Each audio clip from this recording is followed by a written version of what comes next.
जय श्री कृष्ण। नमस्कार। मैं आचार्य संजय द्विवेदी वक्री बुध के प्रभाव को लेकर आपके सम्मुख उपस्थित हूँ। 10 सितंबर से बुध अपनी उच्च राशि कन्या राशि में वक्री अवस्था में आ चुके हैं। बुध यहाँ पर 23 दिनों तक रहेंगे, वक्री अवस्था में रहेंगे। तो ये 23 दिन का जो समय है, ये बुध का वक्री काल, ये अत्यंत महत्वपूर्ण रहने वाला है। जब भी कोई ग्रह वक्री अवस्था में आता है तो उसके बल में वृद्धि हो जाती है। जब उसके बल में वृद्धि होगी तो उसका प्रभाव बढ़ेगा, सामर्थ्य बढ़ेगा, इसका समस्त राशियों पर प्रभाव पड़ता है। बुध 10 सितंबर से लेकर 2 अक्टूबर तक वक्रीय अवस्था में रहेंगे तथा उसके पश्चात ये कन्या राशि में ही मार्गी अवस्था में। आज मैं मिथुन राशि के लिए वक्री बुध का क्या प्रभाव रहने वाला है, किस प्रकार के लाभ मिलने वाले हैं, किस प्रकार कौन सा भाव प्रबल हो रहा तथा कहाँ पर समस्या आ सकती है तथा उसका क्या निराकरण है, संपूर्ण विश्लेषण में करने जा रहा हूं। बुध चूंकि 2 राशियों के स्वामी हैं, मिथुन राशि तथा कन्या राशि। वर्तमान में कन्या राशि में ही बुध का गोचर चल रहा है, जो कि उनकी उच्च राशि है।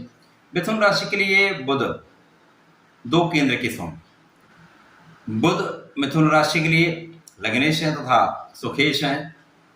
लग्नेश तथा सुखेश का गोचर सुख भाव में चल रहा, अर्थात चतुर्थ भाव में चल रहा। बुध यहाँ पर गोचर कर रहे हैं, यहाँ पर वक्री अवस्था में आ चुके हैं। जब बुध यहाँ पर वक्री अवस्था में आएंगे तो इनका बहुत ही पॉजिटिव इफेक्ट आ रहा है, क्योंकि मिथुन स्वयं की राशि है तथा यहाँ पर केंद्र में है। केंद्र में ही होकर भद्र राजयोग का निर्माण कर रहे हैं। वक्री अवस्था में आकर भद्र का निर्माण करना, भद्र योग का जो प्रभाव है वो अत्यंत प्रभावशाली होने वाला है।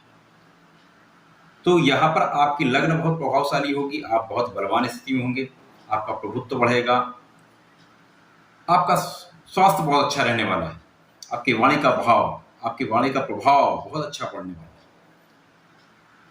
साथ ही साथ सुख भाव बहुत प्रबल हो रहा है। यहाँ आपके माता पिता का सहयोग, माता पिता का आशीर्वाद आपके साथ रहने वाला है। साथ ही साथ यहाँ सुख साधनों का उपभोग आप पूरी तरह से करने वाले हैं। बुध जब यहाँ पर वक्री अवस्था होंगे, यहाँ पर इनके साथ में सूर्य का गोचर भी चल रहा है, तो ये प्रबलता को बढ़ा रहा है, प्रभाव को और बढ़ा रहा है, विस्तृत कर रहा है। इस वक्री काल में ही शुक्र का भी गोचर चतुर्थ भाव में हो जाएगा, जो कि मिथुन राशि के लिए पंचमेश है। पंचमेश पराक्रमेश तथा स्वयं लग्नेश का, सुखेश का संबंध जो बनने वाला है, ये वक्री काल मिथुन राशि के लिए अत्यंत शुभ, अत्यंत धनदायक, लाभदायक होने वाला है। अब ये किस प्रकार से हो रहा है मैं बता, क्योंकि पराक्रम जब बढ़ेगा आपका तो कार्यक्षमता बढ़ेगी, कार्यक्षमता जब बढ़ती है तो कार्यों में प्रगति होती है, कार्यक्षेत्र प्रबल होता है।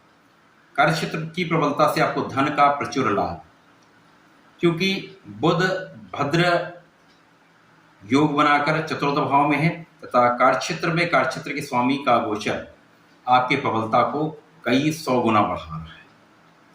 ये बहुत प्रबलता लाभ है। तो कार्यक्षेत्र आपका बहुत प्रबल रहेगा, जिससे बहुत बड़ी मात्रा में धन का लाभ, कार्यक्षेत्र में प्रगति तथा कार्यक्षेत्र में आपका यशगान निश्चित रूप से। वक्रीय बुध आपको बहुत कुछ देने वाले हैं। वक्रीय बुध आपको ज्ञान देंगे, आपको धन देंगे, आपको मान सम्मान की प्राप्ति कराएंगे, आपके कार्यक्षेत्र में पद का लाभ देंगे, पदोन्नति का योग, व्यापार में बहुत तीव्र गति से धन का लाभ, व्यापारी की प्रगति, व्यापार का विस्तार तथा जो लोग वाणी से संबंधित कार्य करते हैं उनके लिए तो अत्यंत शुभ रहना, क्योंकि आपकी वाणी का भाव बहुत बहुत प्रभावित कर रहा है, बहुत प्रबल है। तो वाणी से यदि आप कार्य करते हैं, शिक्षक हैं, एस्ट्रोलॉजर हैं, मोटिवेशनल स्पीकर हैं, उनके लिए अत्यंत शुभ रहने वाला है। कार्यक्षेत्र के विस्तार से आपको धन का भी लाभ मिलेगा। आप सुख सुविधाओं का क्रय भी करेंगे, भूमि, भवन तथा वाहन के क्रय का योग दिख रहा है, क्योंकि जिस भाव का स्वामी अपने ही भाव में होता है, उच्च अवस्था में होगा, साथ ही में किसी शुभ ग्रह की दृष्टि इसके प्रभाव में बहुत वृद्धि कर देती है। अब यहाँ पर बुध अपनी उच्च राशि में सुख भाव के स्वामी होकर सुख भाव में है। साथ ही साथ यहाँ प्रबल कारक, प्रबल शुभ ग्रह है, गुरु की दृष्टि का प्रभाव होना, आपके इस योग को बहुत प्रबलता देता है।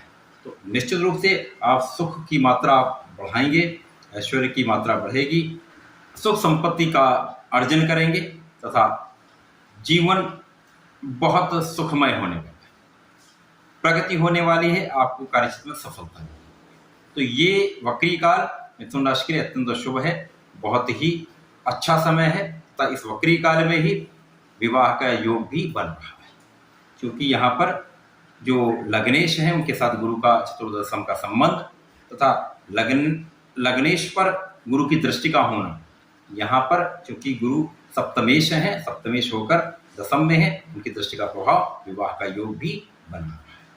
तो बहुत ही अच्छा समय है, इस समय का उपयोग करना चाहिए। वक्री काल में चूंकि मैं सदैव कहता हूं कि जब भी कोई ग्रह वक्री काल में होता है तो उसका प्रभाव बनता है, परंतु यहाँ पर आपको कुछ सावधानी के साथ यहाँ आगे चलना होगा। मिथुन राशि के जातकों को नियमित रूप से गणपति महाराज की आराधना के लिए मैं कहता हूँ, उनकी आराधना करें। श्री गणपति स्तोत्रम का यदि पाठ कर लेते हैं तो जीवन में बहुत प्रगति। तो ऐसा करें, इसका लाभ लें। धन्यवाद, नमस्कार।